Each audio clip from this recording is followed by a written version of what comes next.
It would take 11 seconds to hit the ground. That wasn't a metaphor. It was math. At 1,200 feet, gravity doesn't hesitate. If you slipped from the steel of the Empire State Building in 1931, you had just enough time to realize you were falling before Manhattan rushed up to meet you. 11 seconds of wind tearing at your coat. 11 seconds of silence after the shout. 11 seconds before history forgot your name. And yet, every morning, men climbed into the sky anyway. No harnesses, no nets, no guardrails, just narrow beams, leather boots, and nerve. The Empire State Building didn't rise on blueprints alone.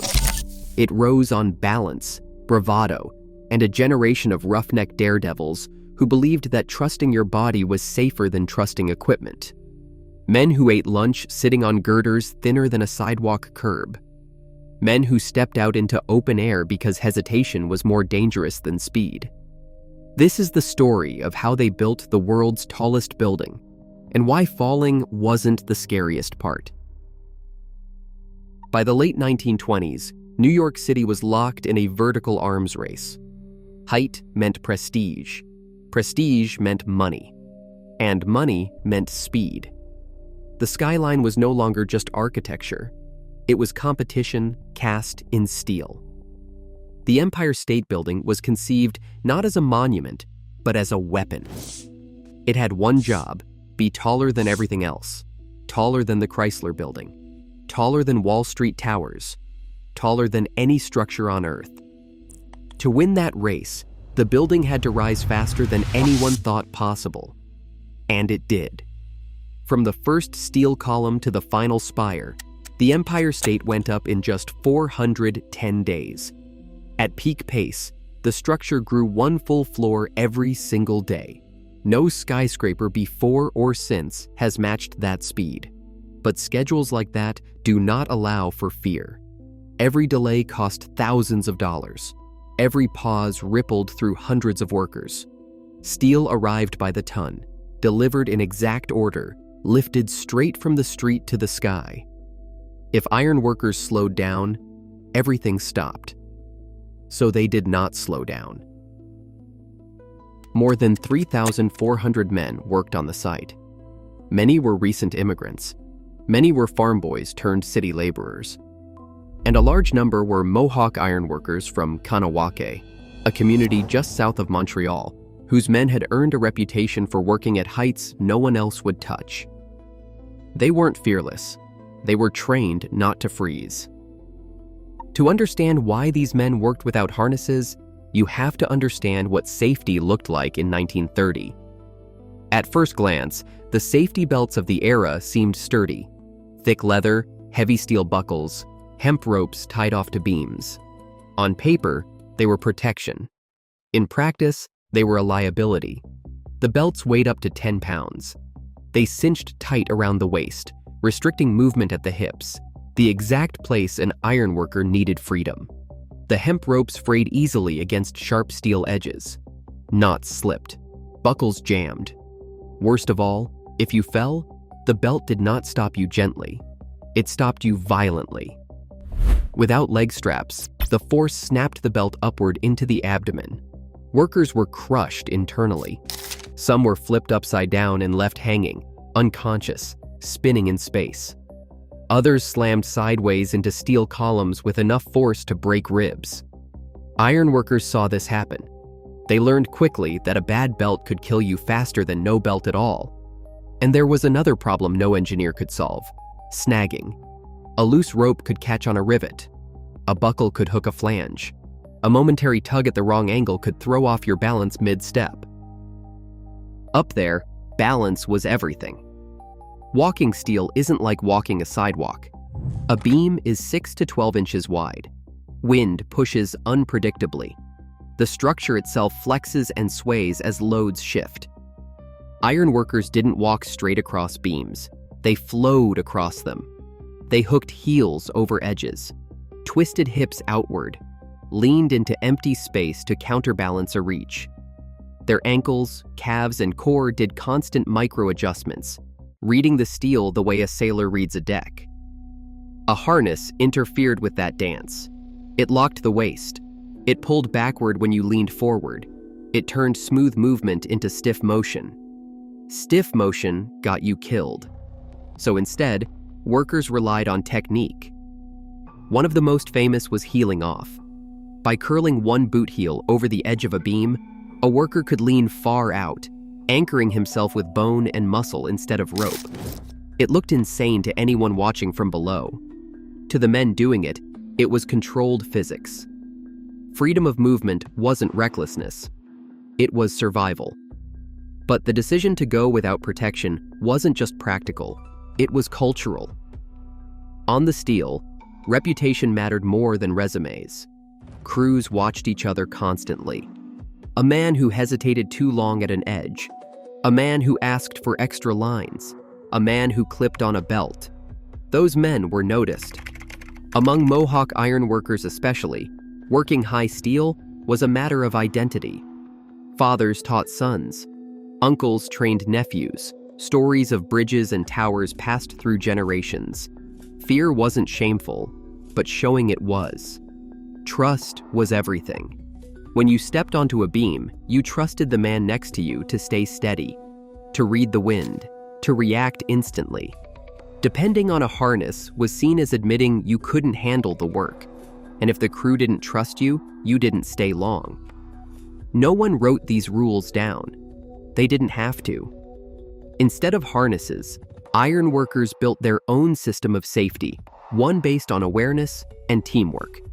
No one worked alone, ever. If a man moved out onto a beam, someone else watched him. Partners learned to read posture, tension, hesitation. A glance could say more than words in the wind. Hand signals replaced speech. A raised palm meant stop. A clenched fist meant danger. A sharp whistle cut through noise faster than shouting ever could. Wooden plank catwalks were laid between beams where possible.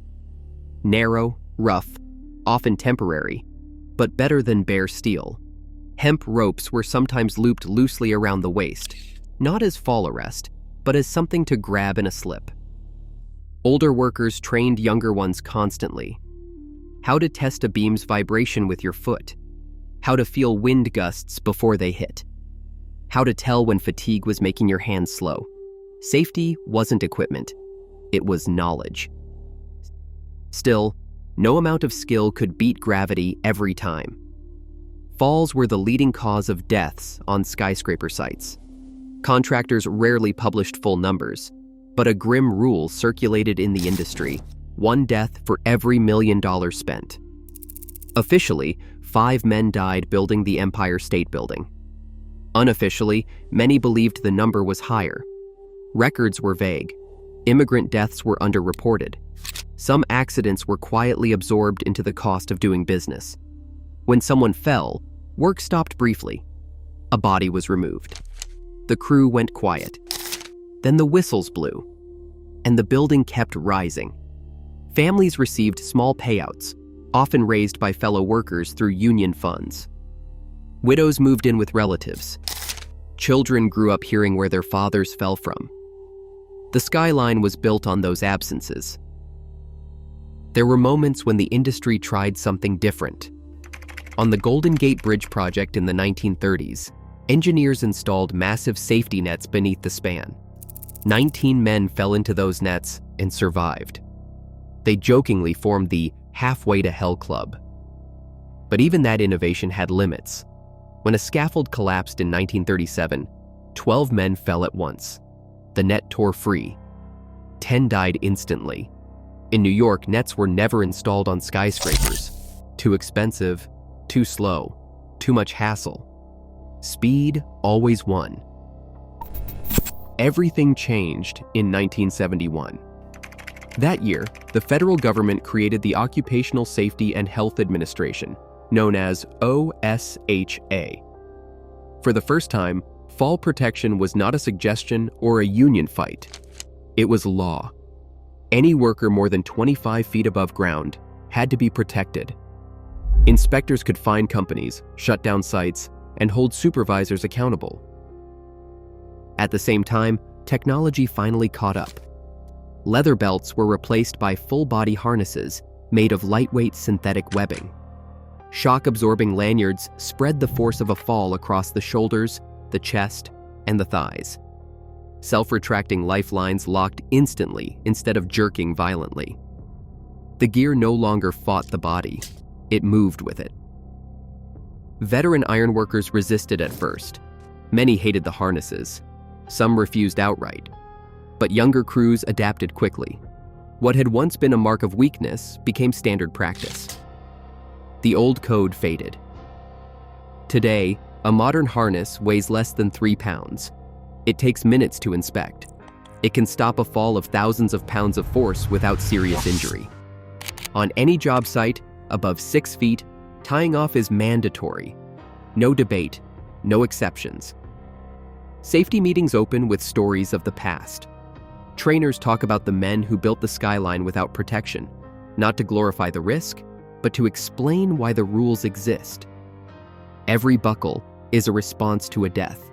Every net is an answer to a fall. The Empire State Building still stands, its steel frame unchanged. The beams those men walked are still there, locked together by rivets driven in seconds, hundreds of feet above the street. But no one is asked to stand on them unprotected anymore. The roughneck daredevils who built the Empire State Building didn't think of themselves as heroes. They were workers, doing a job under impossible conditions, with the tools and knowledge they had. They trusted skill because equipment hadn't earned their trust yet. Their courage wasn't recklessness, it was adaptation. And the cost of that courage reshaped the world. Every modern skyline is safer because of the men who fell before safety was enforced. Their mistakes, their losses, and their refusal to stop working forced progress forward. The next time you look up at the Empire State Building, remember this. It wasn't built by machines. It was built by men who knew exactly how long it would take to hit the ground and stepped out onto the steel anyway. What traditions today will future generations look back on and question? Let me know in the comments.